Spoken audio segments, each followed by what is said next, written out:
কেমন লাগে কেমন লাগে বিস্কুট ছাড়া চা বলো কেমন লাগে। কি হলো রে? ও মালিক, ঝোপঝাড়ের মধ্যে থেকে আবার সাপটা বেরিয়ে আসবে না তো? শুনেছি সাপেরা নাকি মানুষের সেইখানে কামড়ে ধরে। তুই শালা চুপ কর তো। খোকা, ভিডিওটা শেষ অবধি দেখবে, তবেই তো আরো বেশি মজা পাবে।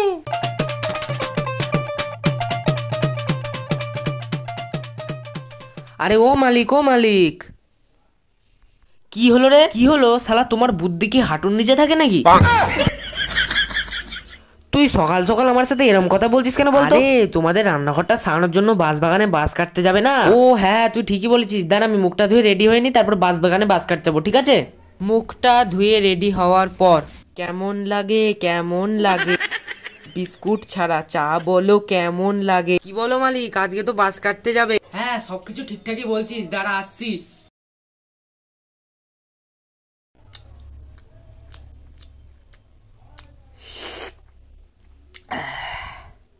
বাঁশ বাগানের ঘটনা। ও মালিক, ও মালিক, কি হলো রে? ও মালিক, ঝোপঝাড়ের মধ্যে থেকে আবার সাপটা বেরিয়ে আসবে না তো? শুনেছি সাপেরা নাকি মানুষের সেইখানে কামড়ে ধরে। তুই শালা চুপ কর তো। শালা আমার এমনিতেই ভয় লাগছে, আর তুই আমাকে আরো বেশি ভয় দেখাচ্ছিস তো, তাই না? আমাকে আমার কাজটা করতে দে।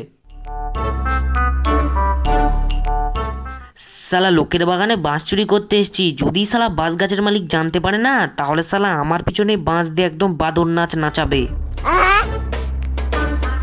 কোন বাসটা যে নেবো, কোনটা নিয়ে যাই? খোকা, তুমি এরকম সাত সকালে বাঁশ বাগানে কি করতে এসেছো?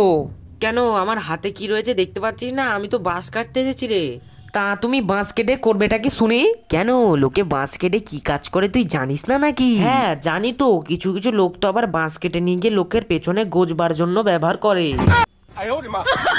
আমি কি লোকের পিছনে বাঁশ দেবো? শালা লোক তো আমার পিছনে বাঁশ দিয়ে পালিয়ে যায়। আচ্ছা ঠিক আছে, আর কাটতে হবে না, ওই পাশের আজোড়া বাঁশটাকে কেটে নিয়ে ঘরে চলে যাও।